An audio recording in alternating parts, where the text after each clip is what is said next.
Hola, hola, ¿cómo andan? ¿Cómo están? Esta es otra entrega de Pretextos, el sitio en el que la literatura y la historia tienen cabida. Hmm. Bueno, el día de hoy quiero continuar con esta pequeña saga de videos, ¿no? de la historia de Roma y presentarles a ustedes una figura histórica muy importante, muy determinante para el derecho, para la historia misma, ¿no? de Roma, que es del periodo tardo republicano, es decir, del siglo anterior al advenimiento del imperio. Eh, Me refiero a Marco Tulio Cicerón, ¿sí? Un famoso eh, senador, cónsul y abogado, ¿sí?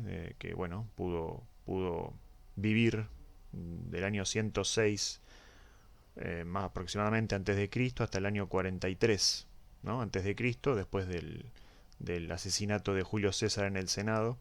Eh, si no recuerdo mal, Marco Antonio lo coloca en la lista de los indeseados, ¿no? de las personas que deben morir por diferentes motivos y bueno, lo, lo matan, ¿no? Lo ejecutan. Les muestro el libro para que lo vean. ¿Sí? Es el Pro Marcello de Cicerón. Tiene como subtítulo Discurso de agradecimiento por el perdón de Marcelo. ¿Sí? Eh, este libro tiene una historia, ¿no? Cuando yo cursé Latín 1 en la Facultad de Filosofía y Letras de la Universidad de Buenos Aires, tuve como profesora a Alicia Schniepz, que es una de las autoras de este libro. Este libro tiene cuatro autores, tres mujeres y un varón. Una de las mujeres es ella. Y bueno, cuando terminé de cursar Latín 1, ella muy gentilmente me lo obsequió. Así que es uno de los tesoros que yo tengo en mi biblioteca, ¿no? En la parte de historia antigua, digamos. Es interesante por varios motivos. Ese es uno. El otro es interesante porque tiene el texto en latín original, digamos en las páginas de la izquierda, lo que es el discurso, ¿no? en sí mismo de Cicerón, y a la derecha se va traduciendo al español, aparece traducido. Entonces puedo comparar a golpe de ojo el texto original y ver cómo se tradujo al español, ¿no? en la página de la derecha. Bueno, vamos a comenzar. Esta edición tiene introducción, tiene notas, está el discurso traducido, por supuesto, pero vamos a poner un poco en contexto, ¿no? De la época en la que hablamos. Bueno, vamos a decir lo siguiente. Cuando eh, Julio César cruza el Rubicón marcaba, si no recuerdo mal, digamos, la frontera, el límite entre la Galia, que él tenía que gobernar y pacificar a través de las armas, y, e Italia. Entonces él lo hace armado, ¿no? Creo que es convocado por el Senado a Roma y él decide ir con su ejército, con lo cual ya está en franca violación de la ley. Y bueno, una vez que llega a Roma, se encuentra con que Pompeyo eh, y otras personalidades, ¿no? históricas, Bruto, entre ellos también, Cicerón, Catón, ¿sí? Algunos grandes representantes del partido de los Boni o del partido del ala conservadora, digamos, de la política de las costumbres de Roma, habían huido. ¿Sí? Entonces Julio César persigue a Pompeyo, se enfrenta allá por el año 48, si no recuerdo mal, en una sangrienta y cruenta guerra civil contra Pompeyo, le gana en el campo de batalla, Pompeyo huye y cuando llega a Egipto le cortan la cabeza y cuando, bueno, finalmente en persecución llega Julio César un tiempo después, le ofrecen en una bandeja de plata la cabeza de Pompeyo. Luego está esa historia con Cleopatra. Bueno, no me quiero ir demasiado por las ramas porque ya eso solo indicaría que tengo que grabar un video más. Eh, entonces, ¿cuál es la situación política? ¿Sí?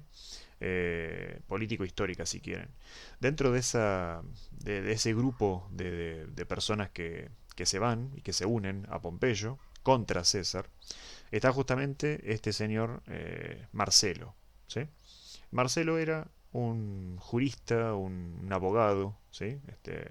Romano que, bueno, como dije, se pliega al partido y al parecer de Pompeyo, y entonces, una vez que los derrotados, los que no murieron por supuesto, ¿no? Van volviendo a Roma, algunos piden por la clemencia de César, un concepto que aparece en el discurso de Cicerón, y César los perdona, ¿sí? Bueno, ese es un poco el contexto histórico-político, ¿sí? Hay algunas cuestiones interesantes, pero antes de ir al discurso en sí mismo y algunas otras cuestiones que hay que tomar en rigor de verdad como para darle un contexto más amplio a este discurso, quiero decir lo siguiente: la palabra ha sido, y creo que sigue siendo, el vehículo mediante el cual los humanos intentamos comunicarnos, intentamos convencer a otro, intentamos persuadir, intentamos acercarnos a la realidad interna de otra persona, de un grupo. Eh, a veces sirve para erigir, para edificar una ficción, ¿no? Si hablamos de, no sé, del teatro, de la novelística, del mito, de una leyenda. A veces sirve para, eh, bueno, para comunicarse con el pueblo, ¿no? En el caso de la asunción presidencial en cualquier parte del mundo, sospecho que, ¿no? Es la inmejorable oportunidad para que el presidente o la presidenta entrante puedan dirigirse al pueblo, ¿no? Bueno, y así se me ocurren un montón de otras circunstancias y situaciones mediante las cuales un discurso puede llegar a tener un cierto sentido. Inclusive un discurso poético, una edificación, más allá de que sea ficcional o no, que intenta, para mi gusto y por lo poco que leí de poesía, arañar un poco el misterio, ¿no? Indagar, sondear las profundidades de lo desconocido.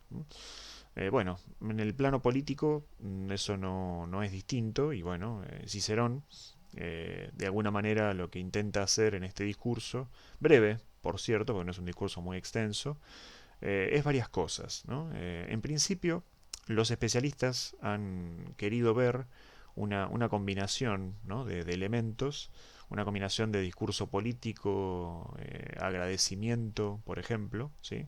Y alabanza a la figura de César. Sí, sí, cuando lo releí hace poco el libro encontré eso. También encontré sutiles, o no tan sutiles, según como se quieran ver, críticas, ¿no? a Julio César, en el sentido de nombrarlo prácticamente como un dictador, decir que la nación toda reposa en su persona, que la república ya está dando sus últimos estertores y por lo tanto ya prácticamente dependemos de César en varios sentidos, ¿no? como si esto significase la anulación permanente de ciertas instituciones republicanas. Eh, y entonces eh, es muy hábil, hay que decirlo, lo quiero decir, es muy hábil Marco Tulio Cicerón, porque de no ser por algunos comentarios que yo encontré en la introducción, hay cosas que se me hubieran pasado tranquilamente. Lo que sí quiero decir es que el tono de alabanza debe haber puesto colorado a más de un senador, ¿no? Porque es cierto que si bien se dirige a César para agradecerle por el perdón de Marcelo, lo cierto es que pronuncia el discurso en una sesión del Senado, en una sesión abierta del Senado, y también los senadores son parte del público y parte de los destinatarios, ¿no? Así que acá podemos hablar de un doble destinatario. Entonces decía, ¿por qué ponerse colorado o escandalizarse? Porque es de público conocimiento, y algunos autores, algunos historiadores lo saben y lo dicen y lo comentan, que Cicerón no estaba del todo de acuerdo con Julio César, ¿sí? Empezando por las inclinaciones políticas, ¿sí? Cicerón era del partido de los Boni, los más tradicionales, y los más conservadores, y en el caso de Julio César, él quería hacerse con el poder digamos, llevando una política más bien popular, ¿no? No hacer enojar al pueblo, dar grandes banquetes, luchas de gladiadores, favorecer siempre que se pueda al pueblo, ¿no? En detrimento y en desmedro de las clases más acomodadas. Y entonces hay allí un tono digamos, de alabanza y de ensalzar la figura de César permanente. Y como les decía antes, y esto es una de las cosas más interesantes que para mí aparecen, porque algunos pueden ver en ella la clave de la perdición de César, el concepto de clementia en latín, que es clemencia, ¿sí? Que es el hecho de perdonar a los enemigos, a los rivales, vamos a decirlo así, políticos, y atraerlos hacia sí, ¿no? Atraerlos para la propia causa. Eh, Creo que la historia no me dejará mentir al decirles a ustedes que esto es algo que a veces suele hacerse en el plano histórico-político, y bueno, más allá de los resultados que se vean luego, ¿no? Pero bueno, quería comentarles, ¿no? Este discurso y brevemente la figura de Marco Tulio Cicerón para que aquellos que no la conozcan la puedan disfrutar también. Bueno, esta ha sido una nueva entrega de Pretextos. Los saludo, gracias, hasta el próximo video.